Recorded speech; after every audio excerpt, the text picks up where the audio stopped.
हजरत ईसा अलैहिस्सलाम की बारगाह में एक शख्स आया, आकर कहने लगा कि हुजूर आपके साथ रहना चाहता हूँ। बहुत गौर से सुनना, आखिरी बात है मेरी, गुफ्तगू खत्म है इसके बाद। कहने लगा हुजूर आपके साथ रहना चाहता हूँ जी। सरकार हजरत ईसा अलैहिस्सलाम पैगंबर खुदा, आप फरमाने लगे कि मेरे साथ रहना चाहते हो मगर एक कंडीशन है, एक शर्त है। कहा जी हुजूर क्या शर्त है? पैगंबर खुदा हजरत ईसा अलैहिस्सलाम ने फरमाया शर्त ये है, मेरे साथ अगर रहना है तो दुनियादारी को छोड़ना पड़ेगा।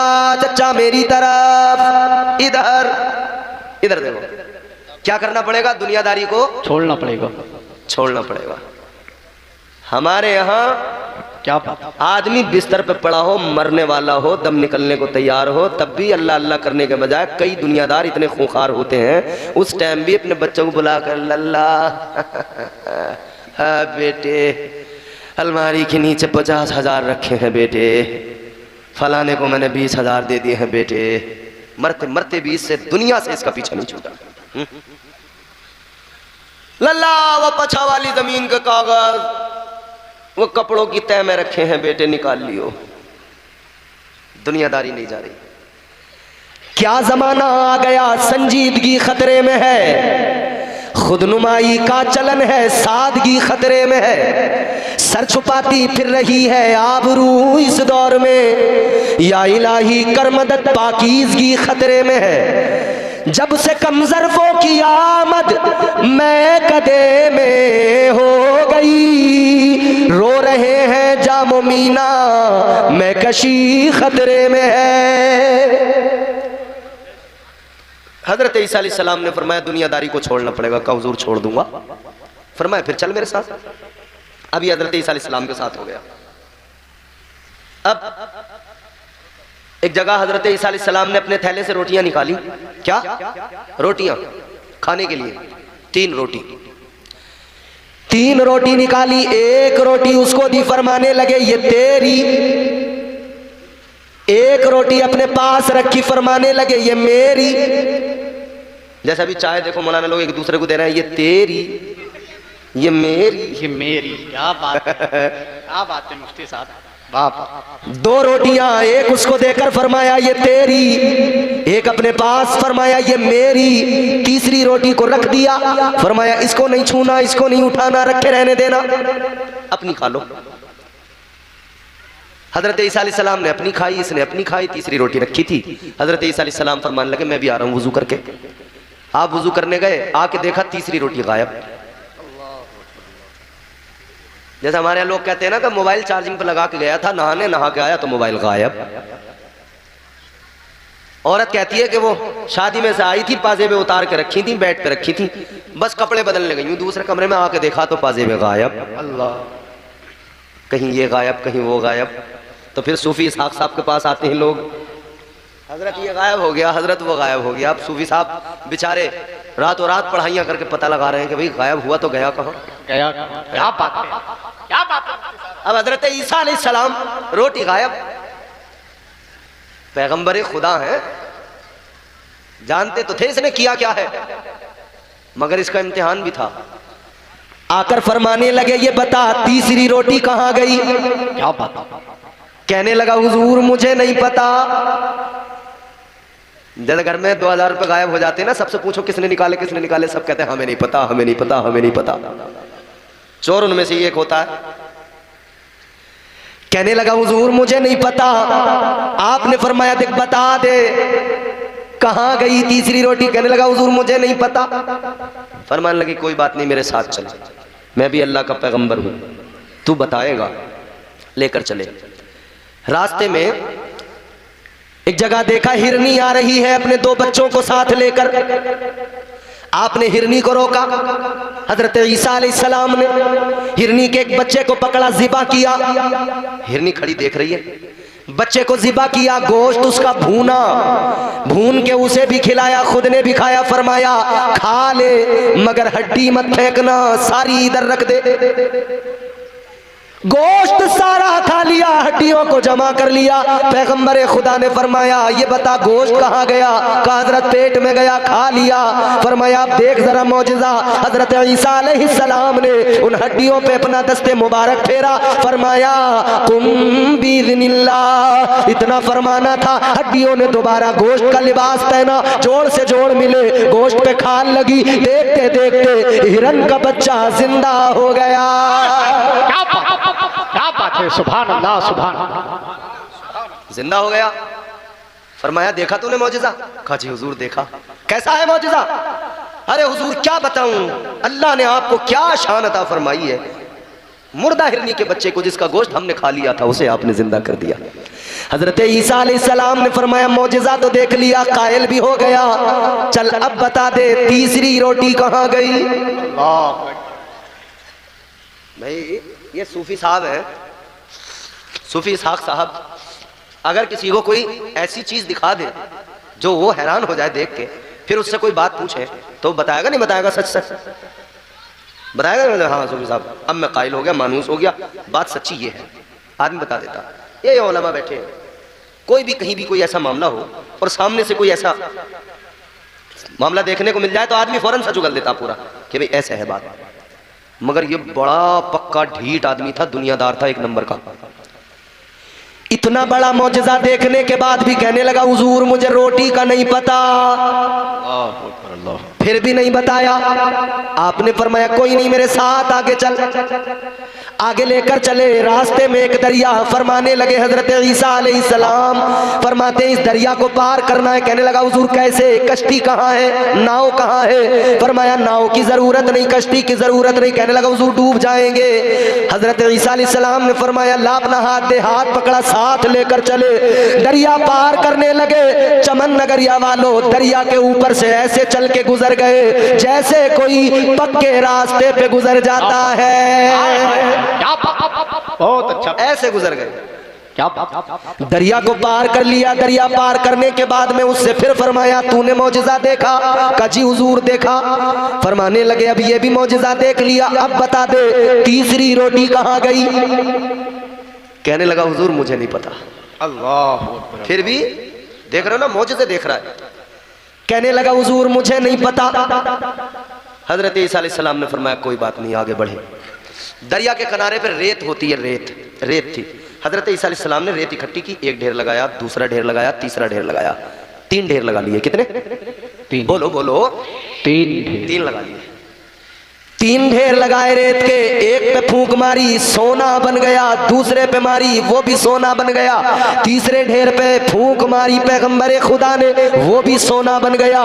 रेत के तीनों ढेर सोना बन गए, सोने के बन गए। अब इतना सोना, इतना माल, इसने जब देखा तो आंखें फटी रह गई। इतना माल देखिए।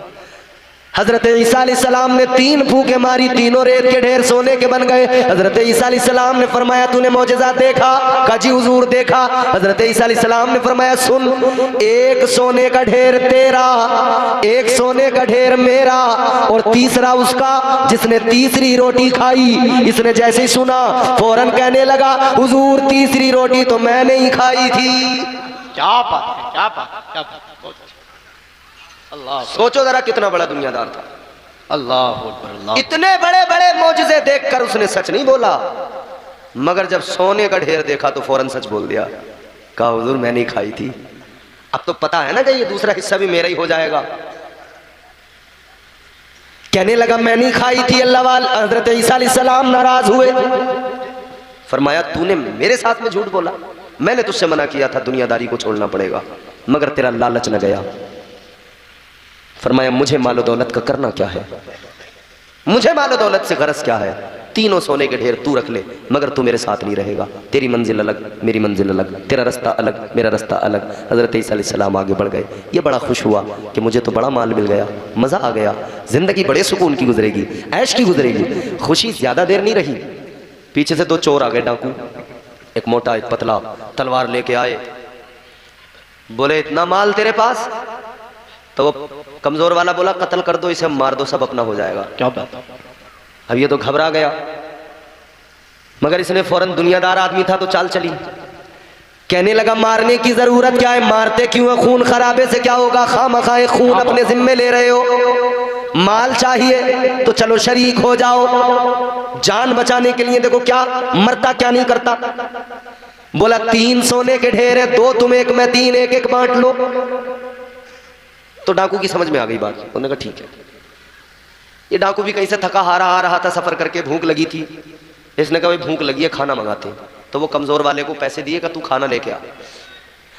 ये तीसरा खाना लेने गया, दोनों बैठे रह गए। अब दोनों बैठे हैं तो ये जो दुनियादार था, क्या बात है? ये जो लालची आदमी था, इसने उसको बहकाया, उसे लालच देने लगा, कहने लगा ये कौन है तुम्हारे साथ, ये क्या करता होगा कमजोर सा आदमी। तो वो डाकू कहने लगा करता तो कुछ नहीं है, बस इतना है कि मेरा बिस्तर लगा देता है, मुझे पानी पिला देता है, मुझे खाना ला के दे देता है। क्या बात? तो बोले इसे हिस्सा कितना देते हो, बोले 50%, 50-50 चलता है हमारा। कहने लगा बस इतने से कामों के लिए बराबर का हिस्सा। सोचो जरा, सोचो दिमाग से, आज कितना माल मिला है, इतना ज्यादा सोना तुम इसको दे रहे हो, क्या मतलब है, सारा तुम्हारा नुकसान है। एक काम करो, आज इसे कत्ल कर दो, किससे ही खत्म कर दो, बहुत माल है, जिंदगी भर बैठ के खाओगे, डकैती करने की जरूरत नहीं पड़ेगी, ये माल अपने पास ही रख लेते हैं, दोनों बांट लेंगे। अलगरज इसने उसे भी बहका दिया, वो भी बहक गया, दोनों तैयार हो गए। मगर बुराई का बदला बुराई होता है, बुराई का अंजाम बुरा होता है। इधर ये दोनों मंसूबा बना रहे थे, उसे कत्ल करेंगे, उधर वो खाना लेने गया है। उसके दिमाग में भी आया कब तक इसके पीछे भागूं, कब तक इसका बिस्तर लगाऊं, कब तक इसे पानी पिलाऊं, कब तक इसकी खिदमत करता रहूं। तो सोचने लगा आज इतना माल मिला है, ऐसा करता हूं खाने में जहर मिला देता हूं, जहर आलूद खाना, ये दोनों खाएंगे मर जाएंगे, सारा सोना मेरा हो जाएगा। अजीजाने गिरामी वकार, ये खाना लेके आया, जहर आलूद खाना, इसने लाकर खाना जैसे ही रखा, इधर ये दोनों तैयार थे, आएगा मार देंगे। इन दोनों ने फौरन हमला किया, उसे कत्ल कर दिया, दरिया में फेंक दिया उसकी लाश को। अब भूख तो लगी थी, कहने लगे चलो काम तो हो गया, अब खाना खा लेते हैं, खाना खा के इधर से निकल जाएंगे। खाना लेकर जैसे ही बैठे खाने को खाने के लिए, अब जैसे खाने लगे उस खाने में जहर मिला हुआ था, तो उन्होंने खाना खाया, जहर अंदर गया, जहर ने अपना काम दिखाया, अंदर से अब मुंह के जरिए खून आने लगा, आंतें कट कट के आने लगी, जिगर कट कट के बाहर आने लगा, रोने लगे, तड़पने लगे, बेकरार बेचैन हो गए, रो रो के आवाज लगा के कहते थे कोई आए हमें बचाए, कोई आकर हमारी मदद करे। कहते थे कि हमारे पास इतना माल है, इतनी दौलत है, कोई सारा माल ले ले मगर हमें बचा ले। मगर मेरे अजीज फिर क्या होने वाला है, आपने देखा नहीं बड़े बड़े अमीर आदमी जब बीमार होके आखिरी वक्त में हॉस्पिटल के बेड पे पड़े होते हैं तो वो डॉक्टरों से कहते हैं, उनके बच्चे कहते हैं डॉक्टर साहब पैसा चाहे जितना खर्च हो जाए हमारे पापा को बचा लो। मगर मेरे अजीज जब वक्त पूरा हो जाता है तो ये दौलत जिंदगियां बचा नहीं पाती है। क्या बात है, बहुत अच्छा पैगाम, बहुत अच्छा। दौलत जिंदगियां नहीं बचा पाती है, सब दौलत इधर पड़ी रह जाती है। आज जिंदाबाद जिंदाबाद। एक को इन्होंने मारा, 2 जहर आलूद खाना खा के मर गए, आखिरकार तीनों मर गए। जब ये मर गए, लाशें पड़ी हैं, थोड़ी देर में लोग जमा हुए, उधर से फिर हजरत ईसा अलैहिस्सलाम की वापसी हुई, गुजर हुआ। लोगों ने पूछा हजरत ये क्या मामला है। हजरत ईसा अलैहिस्सलाम ने फरमाया ये दुनियादारी का अंजाम है। अल्लाहु अकबर, अल्लाह अल्लाह। ऐ लोगों बन जाओ जितने बड़े दुनियादार, मगर ये कामयाबी नहीं, दुनियादारी का अंजाम ऐसा ही कुछ होता है। कामयाबी क्या है, कुरान कहता है कद अफलह मन ज़क्का, वो कामयाब होता है जो अपने नफ्स को पाक कर लेता है। नफ्स को मारना, पाक करना बड़ा जरूरी। सरकार गौसे आजम फरमाते हैं मैंने अपने नफ्स को मारा इस तरह से, वो अगर खाना मांगता था मैं उसे भूखा रखता था, अगर वो सोने को कहता था तो मैंने बिस्तर से 40 साल तक कमर नहीं लगाई, इशा की नमाज के वुजू से फजर की नमाज अदा की है। बगदाद शहर के अंदर दीन की तबलीग अल्लाह वाला कर रहा है। हजरत जुनैद बगदादी लोगों को दीन सिखा रहे हैं, दीन पढ़ा रहे हैं, बुराइयों से बचा रहे हैं। अल्लाह वालों ने हमेशा दिलों की जंग को मिटाया है, दिलों की जंग को साफ किया है। हजरत जुनैद बगदादी की बारगाह में एक लकड़हारा आया, लकड़ियां काट के बेचता है, गुजारा इसी पे होता है। आ गया अल्लाह वाले की बारगाह में, आ गया, आकर अर्ज करने लगा, अल्लाह वाले एक बात कहने आया हूँ। आपने फरमाया बोलो क्या कहना चाहते हो? कहने लगा अल्लाह वाले मुझे इतना बता दो, क्या तुम्हारी तालीमात, तुम्हारी तबलीग सिर्फ शहर के अंदर काम करती है, क्या आबादी के बाहर काम नहीं करती? क्या जंगल में आपकी तालीम काम नहीं करती? अल्लाह वाले ने फरमाया बात बता क्या है? कहने लगा हुजूर 3 लोग हैं, जंगल में मैं लकड़ियां काटने जाता हूँ,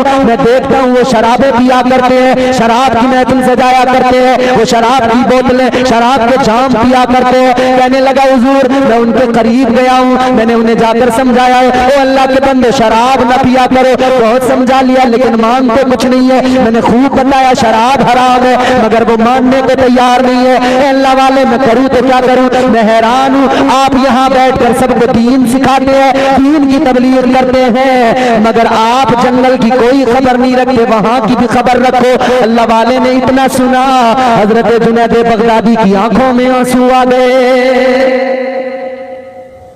मुआशरे में बुराइयां फैलें, जिन्हें दीन का दर्द होता है उनकी आंखों में आंसू आ जाते हैं। जात का अपनी हमें इरफान होना चाहिए। ये पता है कौन सा आपका ये शहर कौन सा है?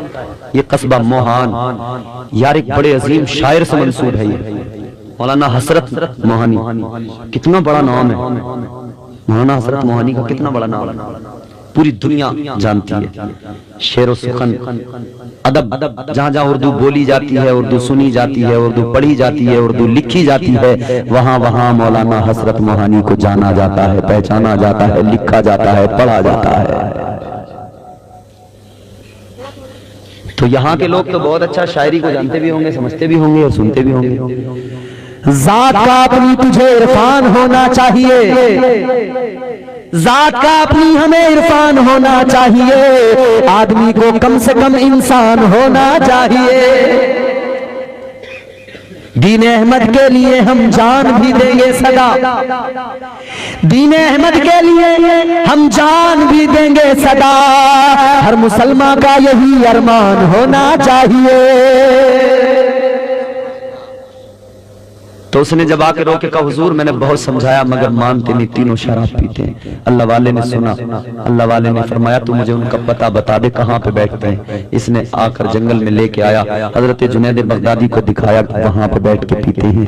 हजरत जुनैद बगदादी ने जाके देखा तीनों बैठे हैं, शराब पी रहे हैं, मगर जैसे अल्लाह वाला करीब गया ना, इन्होंने तीनों ने देखा कि जुनैद बगदादी आ रहे हैं, भागो। ये उठकर भागने लगे। अल्लाह वाले ने आवाज लगाई, ओ जवानों भागते किस लिए, रुक जाओ, मेरी बात सुनो। इसलिए भाग रहे हो कि तुम शराब पिए हुए हो, इसलिए ही भाग रहे हो ना कि तुमने शराब पी हुई है? तो सुनो, भागने की जरूरत नहीं है। अल्लाह वाले ने फरमाया तुम जंगल में बैठ के पीते हो, मैं उधर आबादी में बैठ के पीता हूं, भागो मत। अब ये रुक गए, इतना सुना तो इन्होंने सोचा ये भी पीते। अल्लाह वाले ने फरमाया ठहर जाओ, रुक जाओ, इधर आओ, तुम यहाँ पे पीते हो, मैं वहां पे पीता हूँ। ये समझ रहे थे शराब की बात है, मगर अल्लाह वाले तो इशारों में बहुत कुछ बता दिया करते हैं। अल्लाह वाले का बताने का मकसद तो ये था तुम इधर ये शराब पीते हो, मैं उधर इश्क़ रसूल की शराब पीता हूँ। अल्लाह वाले ने बिठा लिया, बैठ गए, कहने लगे अब आप भी पीते हो मगर हम क्या करें, हमारी खत्म हो गई। अल्लाह वाले ने फरमाया खत्म हो गई तो मंगा लो। कहने लगे वक्त भी ऐसा नहीं है कि कहीं से मिल सके, अब मिलेगी भी नहीं। अल्लाह वाले ने फरमाया पीना चाहते हो? कहाँ पीना तो चाहते हैं मगर मिलेगी नहीं। हजरत जुनैद बगदादी ने फरमाया पीना चाहते हो? कहने लगे पीना तो चाहते हैं मगर मिलेगी नहीं। अल्लाह वाले ने फरमाया जरूर मिलेगी, इंतजाम मैं करूंगा, अगर तुम पीना चाहते हो तो बताओ। कहने लगे, मुस्कुराने लगे, खुश हो गए, कहने लगे थे तो मजा आ जाएगा, आप अगर इंतजाम कर दे तो बड़ी अच्छी बात हो जाए। कहने लगे साथ बैठ के पिएंगे। अल्लाह वाले ने फरमाया मंगा तो दूंगा, इंतजाम तो कर दूंगा, मगर पहले तुम्हें मेरी बात मानना पड़ेगी। उन्होंने कहा क्या करना?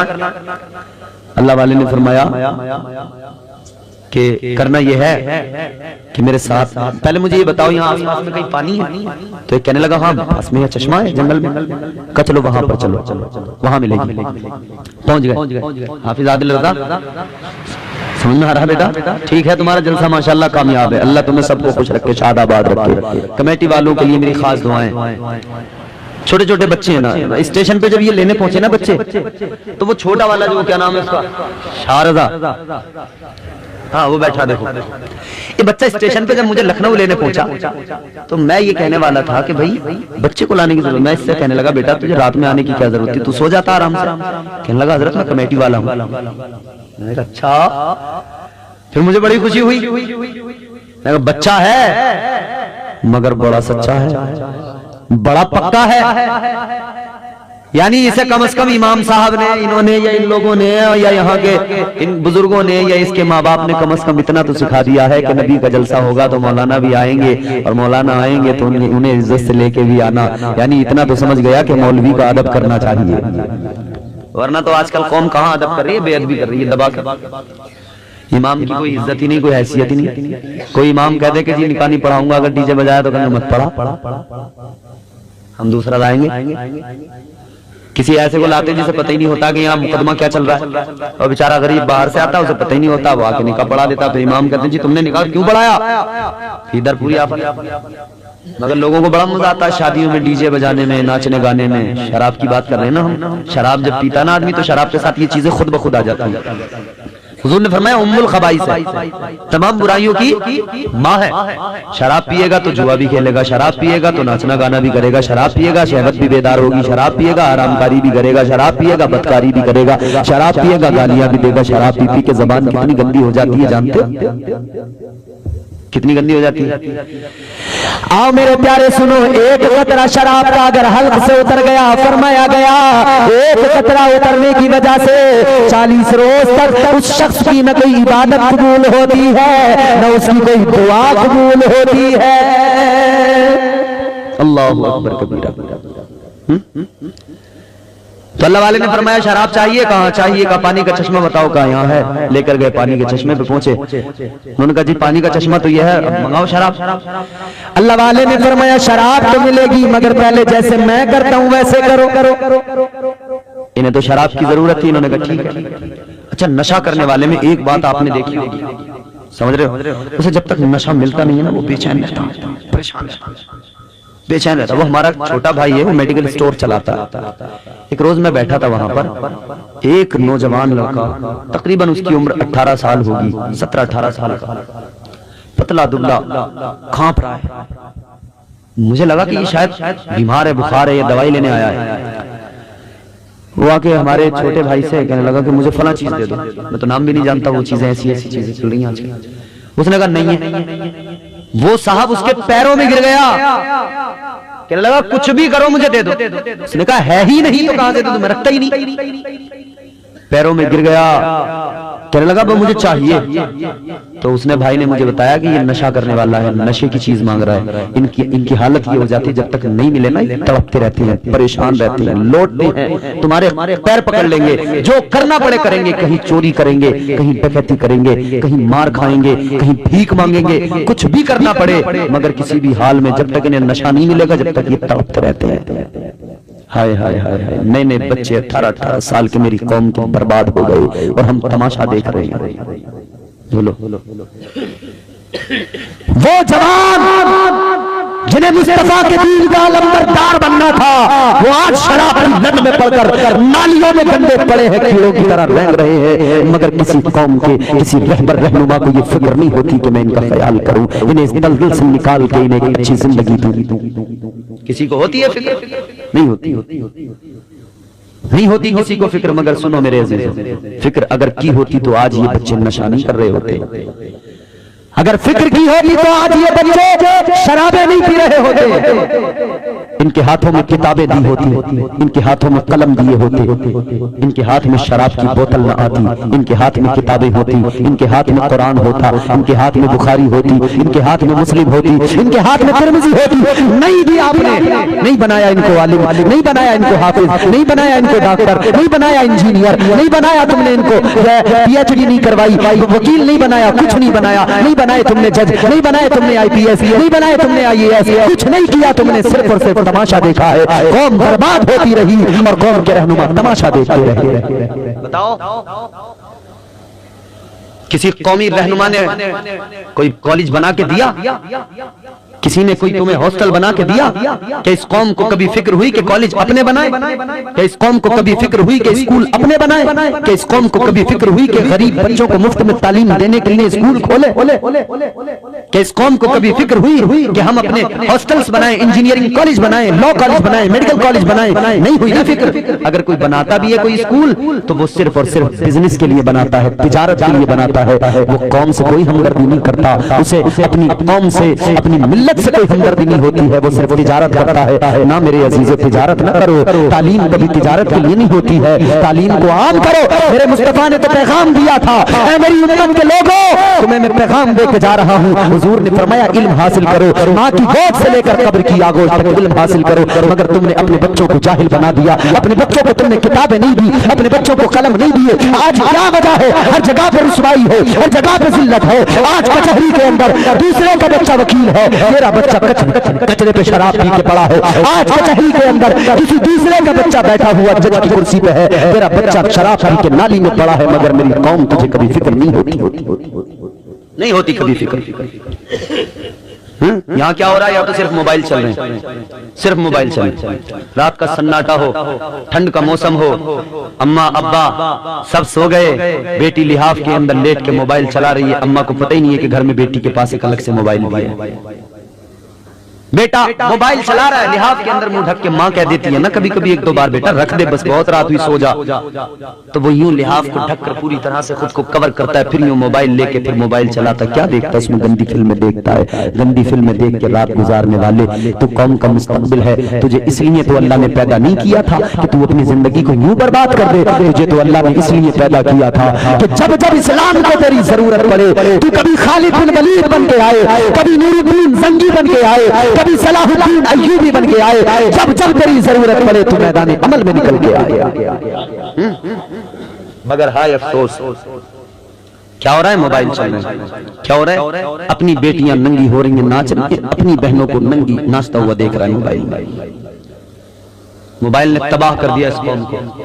आज ये आजाद मिजाजी इतनी आ गई, न किसी बहन के सर पर दुपट्टा है, न किसी बहन के अंदर कोई गैरत, कोई शर्म बाकी रह गई है। सब यूं इस तरह से बेपर्दा घूम रही हैं, सब बेपर्दा इधर उधर। देखो लखनऊ की मार्केट में, उन्नाव में जाकर देखो, दिल्ली में जाकर देखो, जहां जाकर देखो, एयरपोर्ट पे जाकर देखो, बेपर्दा तुम्हारी बेटियां। तुम जाकर रेलवे स्टेशन पे देखो, बेपर्दा तुम्हारी बेटियां। तुम जाकर शॉपिंग मॉल्स में देखो, बेपर्दा तुम्हारी बेटियां। तुम्हें क्या दिया? मॉडर्निटी, मॉडर्निटी की बात करते हो। इस मॉडर्निटी ने दिया क्या है? अरे तुम्हारी बेटियों को तुम्हारी सामने, तुम्हारी आंखों के सामने बेपर्दा कर दिया। तुम तमाशा देखते रहे। मेरी बहनों, तुम्हें भी मेरा पैगाम है। वो मेरी बहन जो समझती है मॉडर्निटी इसी का नाम है, दुपट्टा निकाल के फेंक दो। जो समझती है मॉडर्निटी इसी का नाम है, अब हमें जो है मॉडर्न बनकर जिंदगी गुजारनी है, शराब पी लो। जो समझती है हमारी बहन के मॉडर्निटी इसी का नाम है, न मजहब देखो न नस्ल देखो, बस किसी से भी गैर मुस्लिम से शादी कर लो। अरे खिंजीर खाने वाले के बिस्तर पे जाने से पहले सोचा होता तूने नबी का कलमा पढ़ा है? खिंजीर खाने वाले के बिस्तर पे जाने से पहले तूने क्यों नहीं सोचा तू कनीज़ फातिमा बन सकती है? तूने क्यों नहीं सोचा जब उस शराब पीने वाले के लबों से लब लगा दिए,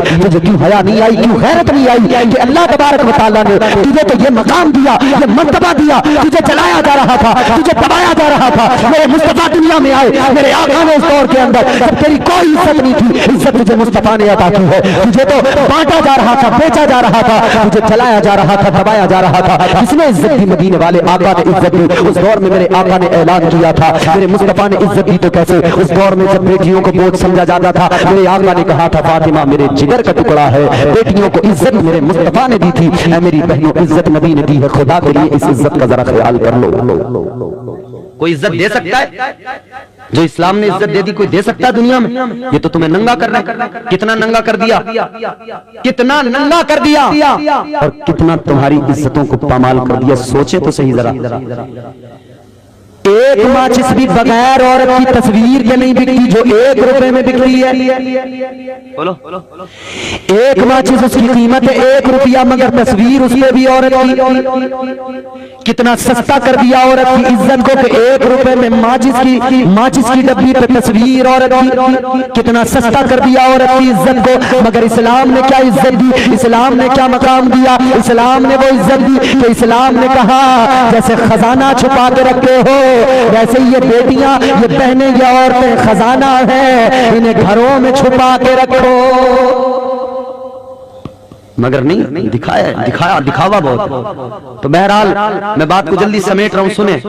अल्लाह वाले ने फरमाया शराब चाहिए तो फिर जैसे मैं करूंगा वैसे तुम्हें करना पड़ेगा। अल्लाह वाले ने फरमाया जैसे मैं करूंगा तुम्हें भी करना पड़ेगा। कहने लगे क्या करना है? अल्लाह वाले ने फरमाया अब मैं जैसे करूं वैसे करना। तो अल्लाह के वली हजरत जुनैद बगदादी ने क्या किया? आपने वुजू करना शुरू कर दिया।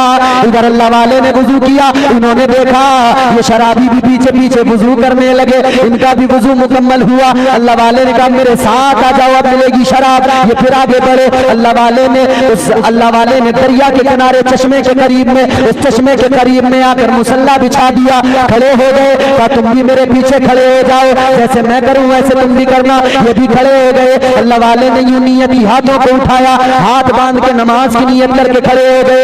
इधर इन शराबियों ने देखा, इन्होंने भी नियत की, ये भी हाथ बांध के खड़े हो गए।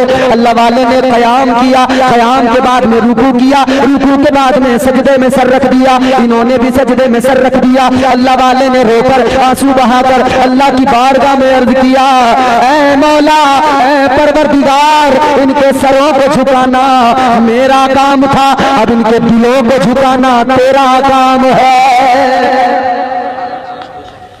अल्लाह यहाँ तक लाना मेरा काम था, मंजिल पे पहुंचाना तेरा काम है। तो औलिया कराम ने तो शराबियों को यहाँ लाके खड़ा किया, फिर वो वक्त के वली बन गए। और आज का ये जो अपने आप को वली कह रहा है, ये चिलम लेके आ रहा है। वो शराबियों को वली बना रहे थे और ये अपने आप को वली बताने वाला अच्छे भले लोगों को नशेड़ी बनाने में लगाएगा। ऐसा फर्जी पीर मार्केट में टहल रहा है, याद रखना, बच के रहना इनसे। कुरान ने तो पहचान कराई है। बताऊं कुरान ने क्या पहचान कराई है वली की? बताऊं? आओ मेरे अजीजों, कुरान पढ़ो, उसकी न मानना, ऐसे वैसों की न मानना, अल्लाह की बात मानो। कुरान में अल्लाह ने वलियों की पहचान कराई। अल्लाह का कुरान कहता है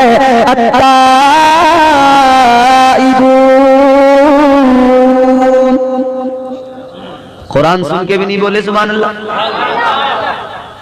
अत्ताइबून अल-आबिदून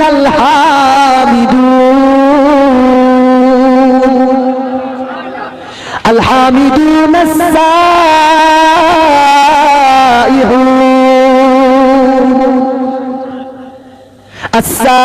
अस्साइहून अल-वाकिऊन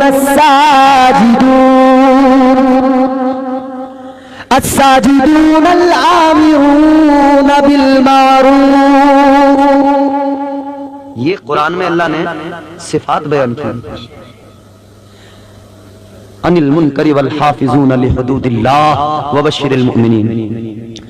अल्लाह ने कुरान में वलियों की पहचान बता दी। वो वली नहीं होता जो औरतों से पैर दबवाए, वो वली नहीं होता जो चावलों में बोटियां टटोले, वो वली नहीं होता जो पचरंगी मीठा मांगे आकर, वो वली नहीं होता है जो तुम्हारी जेबों पे नजर रखे। अल्लाह का कुरान कहता है वलियों की सिफात ये है, वलियों की क्वालिटीज ये है। पहली क्वालिटी वली की ये होती है, वली वो है जो अल्लाह से तौबा किया करता है। तौबा करने वाला वली होता है जो खुद तौबा न करे, वो किसी और को क्या तौबा करवाएगा। लोग तौबा करो, आज ले उनकी पनाह, आज मदद मांग उनसे, कल न मानेंगे कयामत में अगर मान गया। आज अपने आप को बदलो, आज अपने मुआशरे को बदलो। क्या कुछ नहीं हो रहा इस मुआशरे में। एक हदीस सुने, मैं अक्सर सुनाता भी हूँ और इसी पर मेरी तकरीर कभी इख्तिताम हो जाएगा। कितना हुआ? 1 बजिया, मगर माशाल्लाह मोहान के लोग मुबारकबाद के मुस्तहिक हैं। घड़ी में जरूर 1 बजा है, मगर किसी के चेहरे पे घड़ी में जो बजने हैं बजते रहे। अच्छा, चलिए अब जरा मुस्कुरा के कहें सुभान अल्लाह। मैं आपको सुनाऊं एक हदीस आखिरी, और इसके बाद में तकरीर मेरी खत्म हो जाएगी। जरा जोर से बोलो सुभान अल्लाह। 3 बातें बताऊंगा, एक हदीस मुस्तफा की सुनो, अक्सर सुनाता हूँ, आपको भी सुना के जा रहा हूँ, याद रखना। ताजदारे मदीना वाली मौलान सल्लल्लाहु ताला अलैहि वसल्लम ने फरमाया 3 लोग ऐसे हैं, 3 लोग ऐसे हैं कि उन्हें जन्नत तो बड़ी चीज है, जन्नत की खुशबू भी नहीं मिलेगी। अल्लाहु अकबर। कितने लोग हैं? 3 लोग। जन्नत तो बड़ी चीज है, जन्नत की खुशबू भी नहीं मिलेगी। आका ने फरमाया 3 लोग ऐसे हैं, जन्नत तो बड़ी चीज है, जन्नत की खुशबू भी नहीं मिलेगी। कौन है? हुजूर ने फरमाया पहला बेनमाजी, जो नमाज नहीं पढ़ता, जन्नत तो बड़ी चीज है, उसे जन्नत की खुशबू भी नहीं मिलेगी। ये जो बाप की जन्नत समझ रहे हो ना कि ऐसी मिल जाएगी, गलत है। अगर अल्लाह अपने अदल से काम ले ले, अमल कोई नहीं तुम्हारे मेरे पास में बख्शिश का। अगर अल्लाह अपने अदल से काम ले तो अमल कोई नहीं है कि बख्शे जाए। हाँ, उसकी रहमत पे भरोसा करते हैं, उसकी रहमत पे भरोसा है, उसके महबूब की शफाअत पे भरोसा है। लेकिन याद रखो, शफाअत अगर हुजूर की चाहिए तो हुजूर ने फरमाया नमाज मेरी आंखों की ठंडक है, तो जरा नबी की आंखों को ठंडा किया करो, तभी तो नबी की शफाअत नसीब होगी। मुस्तफा की आंखें तो ठंडी करो कभी। और सुनो दूसरा कौन है? मेरे आका ने फरमाया दूसरा वो जो शराब पिया करता है, उसे जन्नत में बड़ी चीज है, जन्नत की खुशबू भी नहीं मिलेगी। अल्लाहु अकबर।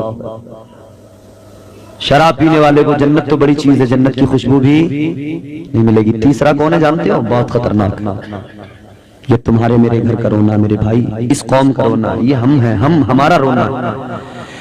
मेरे आका ने फरमाया तीसरा वो है जिसकी घर की औरतें बेपर्दा घूमती हो, उसे जन्नत में बड़ी चीज है, जन्नत की खुशबू भी नहीं मिलेगी। जन्नत में तो हर इंसान जाना चाहता है, औरतों को कोई रोकने को तैयार नहीं। हुजूर ने फरमाया जिसके घर की औरतें बेपर्दा घूमती हो ना, जन्नत की तो वो बड़ी चीज हो गई, जन्नत की खुशबू भी उसको नहीं मिलेगी। ऐ मेरी बहनों, खुदा के लिए अपने सरों पे ढका करो, पर्दा किया करो। अल्लाह ने तुम्हें इज्जत दी है, इस्लाम ने तुम्हें इज्जत दी है, पैगंबर इस्लाम ने इज्जत दी है। समझो जरा अपनी इज्जत को समझो। यूं बेपर्दा न घूमा करो, यूं ही आवारा न घूमा करो, यूं ही तो वो घूमे जिनका कोई वारिस ना हो। हम लावारिस नहीं है। ऐ मेरी बहनों, तुम लावारिस नहीं हो।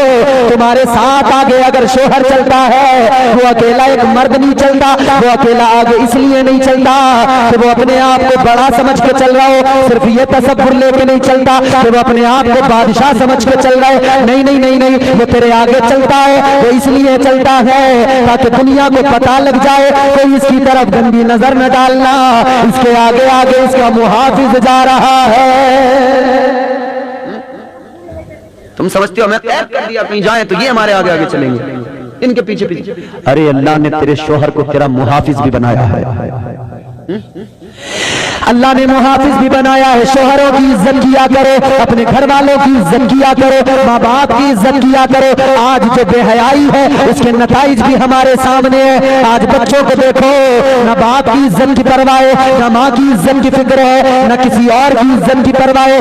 आज ये दुनिया में ड्रामेबाजी चली है, कहते हैं भाग के शादी कर लो, अगर किसी को पसंद कर लिया है भाग के शादी कर लो। ओ भागने वाले नौजवान, ओ भागने वाली मेरी बहन, तूने एक बार भी नहीं सोचा तू तो भाग के चली जाएगी, तेरे बाप की पगड़ी सबके पैरों में आ जाएगी, तेरा बाप तो नजरें उठा के भी नहीं चल पाएगा। तू तो भाग गई, तूने सोचा नहीं कि बाप की इज्जत का जनाजा निकल जाएगा।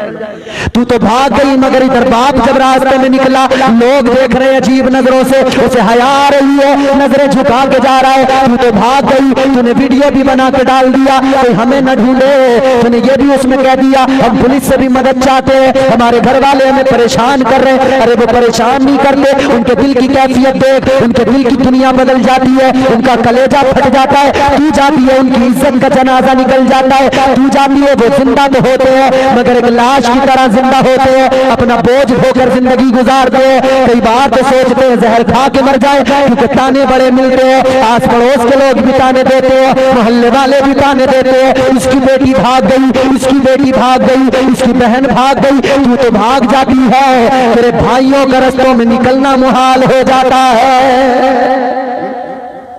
इनके दिल की कैफियत कभी नहीं समझी तूने? तू तो घर में कह देती है शादी मेरी उससे करवा दो वरना जहर खा के मर जाऊंगी, मगर तूने ये नहीं सोचा तेरी माँ तेरे लिए कितना प्यार रखती है दिल में, तेरा बाप तुझसे कितनी मोहब्बत करता है, सारी जिंदगी तेरी शादी के लिए कमाता रहा, सोच रहा था बेटी जवान होगी अच्छे से शादी करूंगा, वो इस फिक्र में लगा था बेटी को इज्जत से रुखसत करूंगा, तू कहने लगी मेरे बाप को, मेरा बाप को अलग अजीब बातें कर रहा है, तू कहने लगी मेरी माँ मेरी मर्जी की शादी नहीं कर रही है। अरे सोच ले जरा सोच ले, तू मर्जी की शादी की बात करती है, तुझे तमीज कितनी है, तजुर्बा कितना है, लोगों को जाना तूने कितना है, पहचाना तूने कितना है, तेरा बाप तेरे सीने में जो दिल, तेरे बाप के सीने में जो दिल है उस दिल में जो तेरे लिए मोहब्बत और प्यार है वो दुनिया में किसी और के दिल में नहीं मिलेगा। तेरी माँ के सीने में जो दिल है उस दिल में जो तेरी मोहब्बत है वो लाख दावा करे वो मोहब्बत किसी और के दिल में नहीं मिलेगी। तो खुदारा ये बेहयाई जो मुआशरे में है ना, खुदा के लिए कंट्रोल करो जरा, और हमारी जिम्मेदारी है सबकी कंट्रोल करना है, बदलना पड़ेगा मुआशरे को, वरना याद रखो बर्बादियां मुकद्दर बन जाएंगी, तबाहियों से कोई नहीं बचा सकता है, बर्बादियां मुकद्दर बन जाएंगी। हुजूर गौसे आजम सरकार की महफिल सजाने वालों महफिल सजाई है तो आज ये अहद करके जाओ कि अगर हम इस जलसे में आए थे, आने से पहले अगर बेनमाजी थे तो जाएंगे तो हम नमाजी बन जाएंगे। कहो इंशाअल्लाह। और ये जितने कमेटी वाले हैं बच्चे, इन बच्चों से और इनके साथ जितने लोगों ने ताउन किया उन तमाम लोगों से मेरी दरखास्त, अहद कर लो आज से कि जलसा तो करा ही रहे हैं, जलसा भी कराएंगे, मगर आने वाला जलसा जो होगा ना वो इस शान के साथ कराएंगे कि हम जलसा कराने से पहले लोग हमें देखेंगे कि जलसा कराने वाला मस्जिद से निकल रहा है, जलसे का चंदा भी कर रहा है, फिर नमाज का वक्त हुआ मस्जिद में पहुंच गया है, ये मस्जिद का नमाजी बन जाए। जलसा कराने वाला तो कम से कम इतना बदले कि अगर बेनमाजी था, नबी की मोहब्बत है, जलसा करा रहा है तो नमाजी बन जाए, अगर बुरी आदतें थी तो छूट जाए। और खुदारा बदलो अपने आप को, तरीके बदलो, अपनी जिंदगियों को बदलो। ये ना कहा करो कि जमाना खराब है, ये कहा करो हम खराब हैं, अगर हम सही हो जाएं तो जमाना खुद ब खुद सही हो जाएगा। हम अगर समझ जाए, हम अगर सही हो जाए तो जमाना तो यार खुद ब खुद सही है। जमाने को कसूरवार ठहराते हो, खुद अपने जुर्मों को कभी झांक के नहीं देखते। दूसरों के ऐब तो हमेशा नजर आते हैं, कभी अपनी खामियों पे भी नजर डाला करो। गौसे आजम सरकार की महफिल सजाने वालों, कभी हम गुनाह करके नादिम नहीं होते, कभी गुनाह करके हमारी आंख में आंसू नहीं आते। गौसे आजम सरकार तो गुनाह भी नहीं किया करते थे, फिर भी उनकी आंखों में आंसू होते थे। वो नेक परहेजगार मुत्तकी, मगर फिर भी आंखों में आंसू होते थे, रोते थे। हजरत इमाम अबू अली हयाती फरमाते हैं, मैं काबे का तवाफ कर रहा था, मैंने देखा एक इंसान रो रहा है, पत्थरों पे सर रख के रो रहा है, कह रहे मौला परवरदिगार उसकी आंखों में आंसू हैं, वो रो रो के कह रहा या अल्लाह कल क़यामत के दिन या अल्लाह तू मेरा हिसाब न लेना। रो रो के कह रहा है मौला ऐ मेरे परवरदिगार कल क़यामत के दिन मेरा हिसाब न लेना, ऐ अल्लाह मेरा हिसाब न लेना। और रो के कह रहा है ऐ मौला अगर हिसाब लेना जरूरी हो जाए तो ऐ मेरे अल्लाह मुझे क़यामत के दिन अंधा कर देना। मजे से जिंदगी गुजारने वालों की अरबी करने वालों जरा सुनो तो सही। रोने वाला रो के कह रहे मौला मेरा हिसाब न लेना, और अगर हिसाब लेना जरूरी हो जाए तो या अल्लाह मुझे अंधा कर देना, नाबीना कर देना। रोने वाला रो रहा है, एक चीख निकली है, रोने वाला जमीन पे गिर गया, बेहोश हो गया। हजरत इमाम अबू अली हयाती फरमाते में आगे बढ़ा, मैंने जाके देखा कौन है जो इतनी शिद्दत से रो रहा है। कहते अब जरा तवज्जो से जुमला सुनना, अब जरा तवज्जो से सुनना, दिल पे हाथ रख के सुनना। कहने लगे मैं करीब गया, मैंने जाके देखा कौन रो रहा है। कहते मैं हैरान हो गया, जब मैंने उसके चेहरे को देखा मेरा कलेजा फट गया, चीख निकल गई। वो रोने वाला कोई और नहीं था, वल्लों का वली, पीरों का पीर गौसे आजम रो रहे थे। सरकार गौसे आजम तो रो रो के अल्लाह से, मौला मेरा हिसाब न लेना, और हिसाब लेना जरूरी हो जाए तो मुझे ना भी ना कर देना।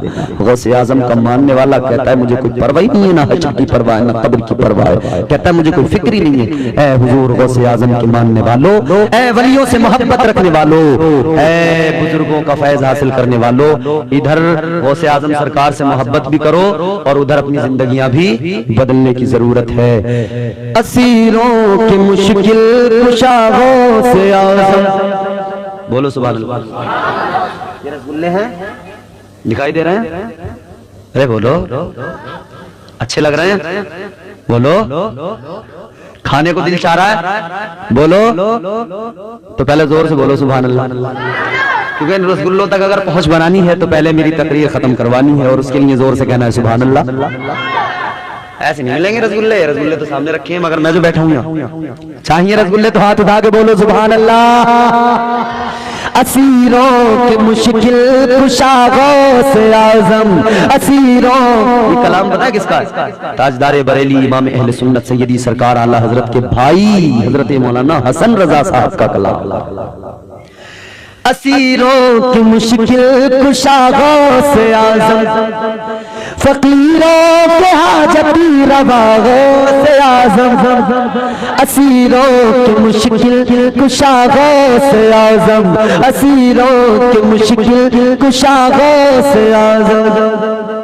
घिरा है मुसीबत में बंदा तुम्हारा, गिरा है मुसीबत में बंदा तुम्हारा, गिरा है मुसीबत में बंदा तुम्हारा, गिरा है मुसीबत में बंदा तुम्हारा, मदद के लिए आओ गौसे आजम। असीरों की मुश्किल कुशा गौसे आजम, फकीरों के हाजत रवा, फकीरों के हाजत रवा। हुजूर गौसे आजम का नाम लिया करो, इसलिए कि हुजूर गौसे आजम ने फरमाया मेरा मुरीद पूरी दुनिया में कहीं भी बैठ के मुझे पुकार ले, उधर वो पुकारता है, उधर मैं उसकी मदद के लिए पहुंच जाता हूं। नाम हुजूर गौसे आजम फरमाते जब तक मैं ना चाहूं ना मेरा कोई नाम भी नहीं ले सकता। अगर नाम ले रहे हो तो ये समझ लो कि हुजूर गौसे आजम इस पर राजी है कि तुम उनका नाम लो, तभी नाम ले पा रहे हो। वरना सरकार गौसे आजम फरमाते अगर मैं ना चाहूं तो कोई मेरा नाम भी नहीं ले सकता है। आपका नाम ऐसा है, आपके घर में सामान है, उस सामान पे लिख दो ये सामान हुजूर गौसे आजम का है, तुम उसे रख के ऐसी छोड़ दो, कहीं फेंक दो, कुछ भी करो, घर में ताला लगा के भी मत जाओ, खुला छोड़ के चले जाओ। जिस सामान को कह दिया ना गौसे आजम का है, चोर उसे किसी भी हाल में चुरा नहीं सकता है। गाड़ी से जा रहे हो, गाड़ी से जा रहे हो, सफर में लखनऊ जा रहे हो या आगे दिल्ली जा रहे हो, कानपुर जा रहे हो, इलाहाबाद जा रहे हो, उन्नाव जा रहे हो, गाड़ी में बैठो, कह दो ये गाड़ी गौसे आजम की है, उन्हीं के करम पे चलेगी, उन्हीं के करम पे चलती है। तू सफर करके जब तक घर वापस नहीं आएगा ना तो तेरे लिए हुजूर गौसे आजम का ये करम तुझ पे होगा। तू सारा सफर करके घर आ जाएगा, एक खरोंच भी तुझे कहीं नहीं लगेगी। अल्लाह उस गाड़ी को और तुझे हर हादसे से, हर एक्सीडेंट से महफूज रखेगा। बाइक पे भी निकला करो तो तसव्वुर कर ले करो गौसे आजम सरकार के करम पे है सरकार है। तो अल्लाह ताला हमें आप जब नमाज पढ़ते हैं मुसल्ला बिछाकर तो आपके घर के छोटे बच्चे भी टोपी पहन के शौक में आते हैं, आपके बराबर से आके खड़े होते हैं। उन्हें अभी नमाज पढ़ना नहीं आता मगर वो आपको देख देख कर आपकी नकल करते हुए नमाज पढ़ते हैं। तो जरूरी है कि आप अपने घरों में नमाज पढ़ें ताकि आपको देखकर आपके बच्चों को बचपन से पता लग जाए कि नमाज फर्ज है, ये हमको पढ़ना है, और नमाज की मोहब्बत बच्चों के दिलों में पैदा हो जाए। मगर हालात ये हैं जब अब्बा ही नहीं पढ़ता तो कौन से मुंह से औलाद से कहे कि भाई तू नमाज पढ़। जब अम्मा ही नहीं पढ़ती तो किस मुंह से कहे बेटी से कि बेटी तू नमाज पढ़। भाई जाहिर सी बात, जब अम्मा बिल्कुल सनीचरी बनी घूम रही है, कपड़ों पे बड़े बड़े दाग लगे हुए हैं, तो बेटी कौन सी नमाजी होगी। और ये किस मुंह से कहेगी कि लल्ली नमाज पढ़ ले। लल्ली उन्हीं कह देगी तू तो पढ़ती ना रही बुआ, पहले तू ही पढ़ ले। तो न लल्ली पढ़ती, न लल्ला पढ़ता, ना अम्मा पढ़ता, ना अम्मा पढ़ती। हाँ मगर एक काम है, छोटे से बड़े तक सब बराबर कर रहे हैं, उसमें कोई नहीं चूकता। 1 साल का बच्चा भी है तो वो भी पूरा काम करता है उतना ही जितना आप करते हैं, क्योंकि उसने आपको करते देखा है। आप मोबाइल में खूब तबीयत से वीडियोस देखते हैं, तो 1 साल का बच्चा भी पहले तो पड़े पड़े देखता था, अब वो भी समझ गया कि इसमें उंगली चला के इसको हिलाना होता है। तो वो 1 साल 2 साल 3 साल के बच्चे भी रो रहे हैं अगर मोबाइल ना दो तो, रो रहे हैं अगर उन्हें मोबाइल नहीं दिया जाए तो। और पहले तो माँ बाप ने खुद दिया था, क्योंकि मामला ये था कि ये अब इन्होंने नया तरीका ढूंढा था कि भाई बच्चा मोबाइल में लगा दो और अपना फ्री हो जाओ। मगर याद रहे अजीजों, एक हमारा किरदार है, हम नमाज पढ़ने को तैयार नहीं, एक अल्लाह वालों का किरदार है, काफिरों के घर तक नमाज को पहुंचाया। अब इसके घर के अंदर जब नमाज पढ़ रहे हैं तो घर वाले भी देखेंगे। इस अंग्रेज कमिश्नर की एक बेटी है, उसने इस अल्लाह वाले को नमाज पढ़ते हुए देखा। इस लड़की ने जब नमाज पढ़ते हुए देखा तो इसके दिल में भी बात आई कि आखिर क्या है ये क्या कर रहे हैं। देखा 1 दिन 2 दिन, मगर जब अच्छा लगा ना तो फिर इसने ख्याल आया कि मैं भी क्यों नहीं ऐसा करूं। फिर इसने एक दिन देखा कि अल्लाह के वली ने नमाज अदा की, फिर कुरान पढ़ना शुरू किया। अल्लाह वाले की जबान से कुरान की आयतों को जब इसने सुना तो करीब आई। करीब आने के बाद में कहने लगी, आप जो पढ़ते हैं ये क्या है। अल्लाह के वली ने फरमाया, ये मेरे रब का कलाम है, ये मेरे परवरदिगार का कलाम है। इसने इतना सुना तो कहने लगी, जरा सुनाओ, और सुनाते सुनाते समझाते भी जाओ। अल्लाह वाले ने सुनाया, इसने सुना, दिल में उतर गया, दिल में उतर गया कुरान, दिल में घर कर गया इस्लाम। कहने लगी, जरा समझाओ। आपने जब समझाया समझ में बात आ गई। थी अंग्रेज की बेटी, थी ईसाई की बेटी, मगर जान गई इस्लाम को, पहचान गई इस्लाम को। कहने लगी, अल्लाह वाले अब मुझे भी अपना दीन, अपना इस्लाम जो सिखाया है उसी में शामिल कर लो। कहती है, मुझे भी कलमा पढ़ाओ और मदीने वाले का, मुझे भी मदीने वाले की कनीज बना दो, मदीने वाले मुस्तफा की गुलामी में आना चाहती हूँ। अल्लाह वाले ने कलमा पढ़ाया, मुसलमान हो गई। मगर कहने लगी, देखो मेरा बाप कमिश्नर है, अगर मेरे बाप को पता लग गया मैं मुसलमान हो गई हूँ तो न मेरी खैर है ना आपकी खैर है, तो लिहाजा पता किसी को नहीं लगना चाहिए। ठीक है, बोली आप मुझे जरा कुरान पढ़ा दीजिएगा, अब्बा को पढ़ाने आते हैं मेरे बाप को, मैं अपने बाप से कह दूंगी मेरा बाप मुझे बड़ा प्यार करता है, मना नहीं करेगा, बस फारसी की आड़ में आप मुझे कुरान पढ़ाते रहना। बिल्कुल यही किया उस लड़की ने, अपने बाप से इजाजत ले ली। अब फारसी की आड़ में ये कुरान मजीद पढ़ने लगी, कुरान भी पढ़ती है, आका की जिंदगी भी सुनती है, कुरान भी पढ़ती है, ताजदार मदीना की सीरत को भी सुन रही है। दिन ब दिन आका का प्यार बढ़ता जा रहा है, दिन ब दिन मोहब्बत बढ़ती जा रही है। और जब इश्क परवान चढ़ता है तो आशिक की कैफियत बदल जाती है, आशिक की हालत बदल जाती है, फिर उसे कुछ याद नहीं रहता।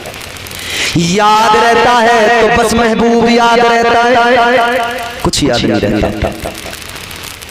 मजनू जंगल के अंदर वीराने में सहरा में कहीं अगर हिरन को देख लिया ना, बड़ा प्यार करता था, हिरन को पकड़ता था, अपने पास अपनी गोद में लेके बैठता, बड़ा देखता, प्यार करता। किसी ने कहा, मजनू हिरन से इतनी मोहब्बत क्यों है। आशिक देखे ना क्या होता है। मजनू से मालूम किया गया, है जनाबे मजनू ये बताइए हिरन से इतनी मोहब्बत किस लिए।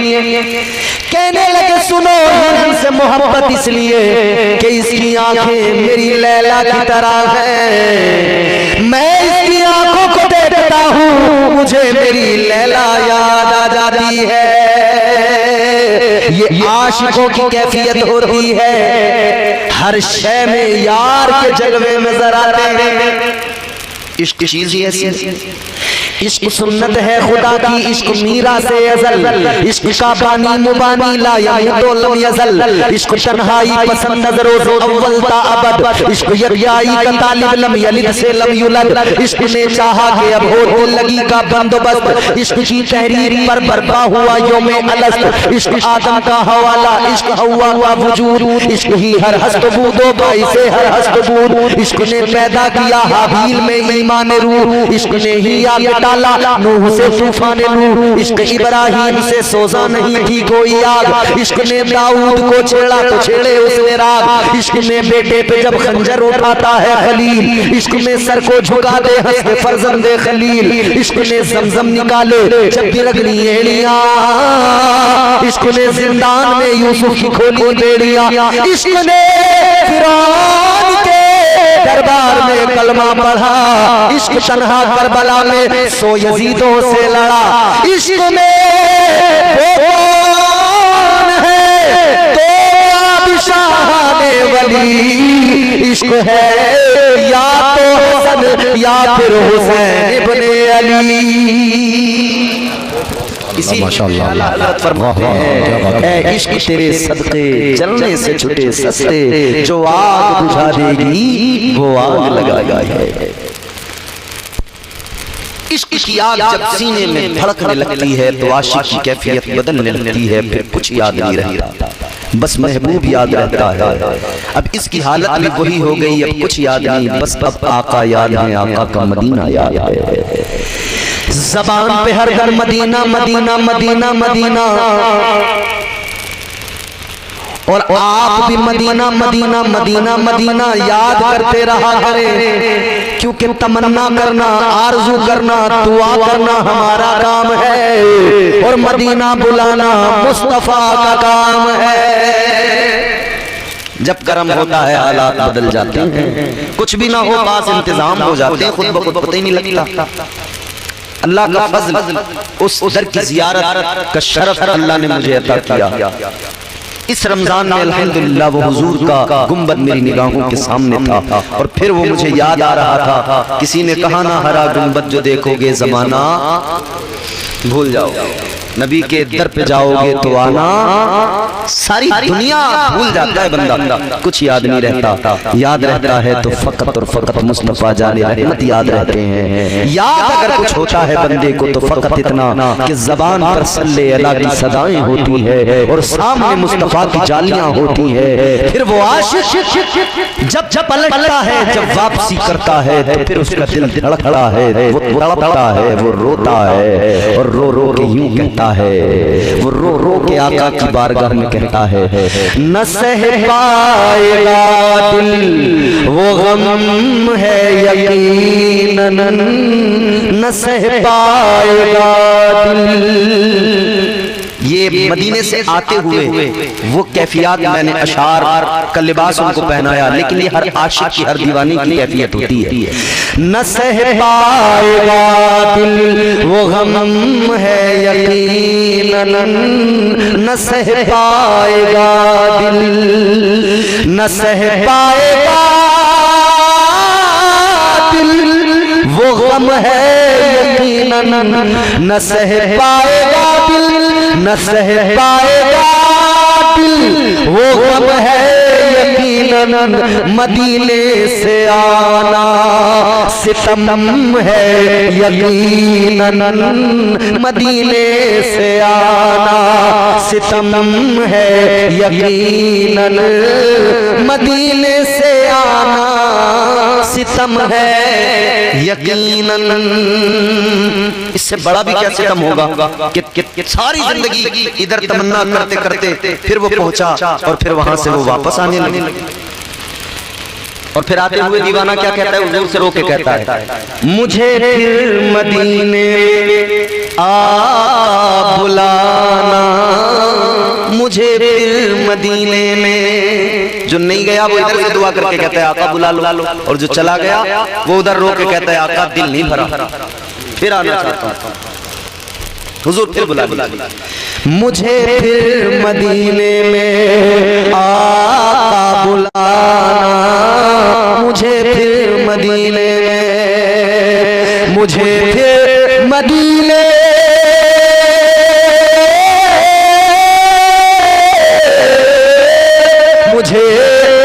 मदीने में आका बुलाना, मैं ठहरा हूँ जितना वो कम है यकीनन, मैं ठहरा हूँ जितना वो कम है यकीनन, मदीने से आना सितम है यकीनन, यकीनन ये सितम है।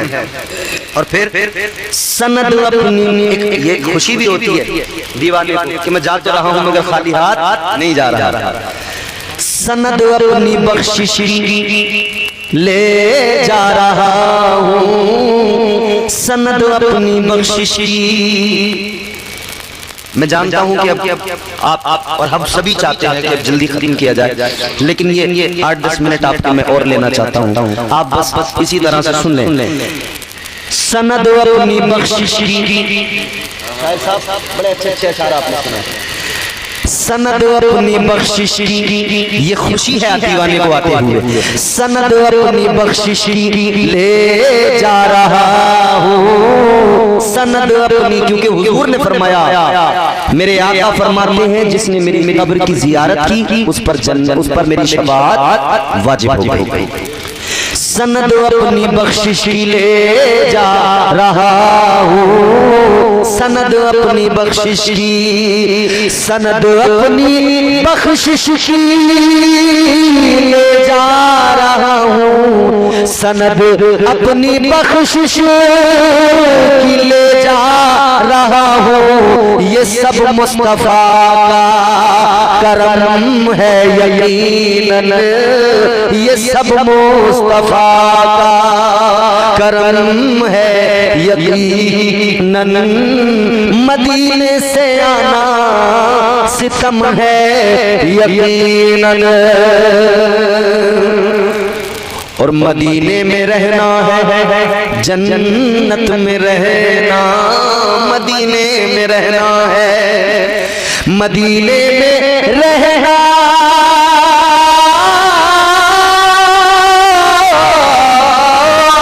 मदीने में रहना है जन्नत में रहना, मदीने में रहना है जन्नत में रहना, ये दरबार रश्के इरम है यकीनन, ये दरबार रश्के इरम है यकीनन, दरे मुस्तफा फिर दरे मुस्तफा है, दरे मुस्तफा फिर दरे मुस्तफा है, वहाँ जो भी है मोहतरम है यकीनन, वहाँ जो भी है मोहतरम है यकीनन, मदीने से आना सितम है यकीनन। अब उसकी कैफियत बदली, हर वक्त Medina Medina Medina Medina Medina Medina Medina इतना याद किया कि अब जाने जाना से मिलने का वक्त आ गया, जिंदगी के इख्तिताम का वक्त आ गया।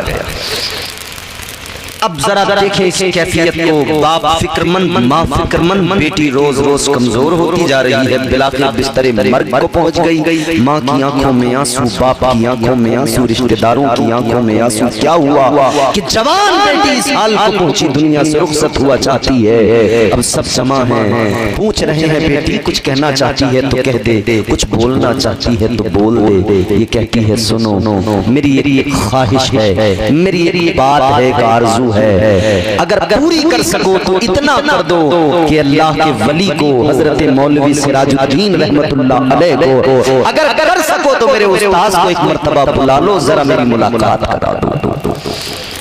का बेटी बिल्कुल बुलाएंगे, बुला लिया गया। ताजदार मदीना वाली कायनात मुस्तफा जाने रहमत के प्यारे दीवानों, गौर करो, अल्लाह वाले को बुलावा भेजा गया, बुला लिया गया, आ गए। लड़की कहने लगी अल्लाह वाले दुनिया से जाने का वक्त आ गया, दुनिया छोड़ने का वक्त आ गया। कहती है मगर एक गुजारिश है मेरी, एक वसीयत है मेरी। फरमाने लगे बोलो बेटा। कहने लगी मैं मुसलमान हूँ, आप जानते हैं, अल्लाह जानता है, अल्लाह का रसूल जानता है, न मेरा बाप जानता, न कोई रिश्तेदार, न मेरी माँ जानती, किसी को मालूम नहीं। कहने लगी अल्लाह वाले जब मेरा इंतकाल हो जाएगा, मेरा बाप चूंकि कमिश्नर है, बड़ा होता है, ये मुझे ईसाई समझता है, ये तो अंग्रेजी तौर तरीकों के मुताबिक मुझे ईसाइयों के कब्रिस्तान में ताबूत में रख के गाड़ देगा। मगर आपसे मेरी गुजारिश है, ये मेरी वसीयत है, इस पे अमल कर लेना। जब ये मुझे दफन कर दे, आप रात के सन्नाटे में मेरी कब्र पे जाना, कब्र की मिट्टी हटाना, मेरी लाश को निकालना, मेरी नमाज़े जनाजा पढ़ लेना और मुझे मुसलमानों के कब्रिस्तान में दफन कर देना। वसीयत कर दी कि इतना मेरा काम कर देना। अल्लाह वाले ने फरमाया ठीक है बेटा, इतना काम कर देंगे। अब दिल को सुकून आया, तो अब दिल को जैसे सुकून मिला तो फिर इधर का सुकून कुछ नहीं, अब तो कोई और ही सुकून चाहिए था। अल्लाह अल्लाह मेरे आला हज़रत फरमाते हैं, हो जानो दिल होशो खिरत सब तो मदीने पहुँचे, जानो दिल होशो खिरत सब तो मदीने पहुँचे, तुम नहीं चलते रजा सारा तो सामान गया, इसकी कैफियत भी ये मिल गया, सब गया, अब मेरा यहाँ क्या काम है। लंबी सांस भरी और दुनिया को अलविदा कह दिया, दुनिया से रुखसत हो गई, ये मुस्तफा की दीवानी दुनिया छोड़ के चली गई।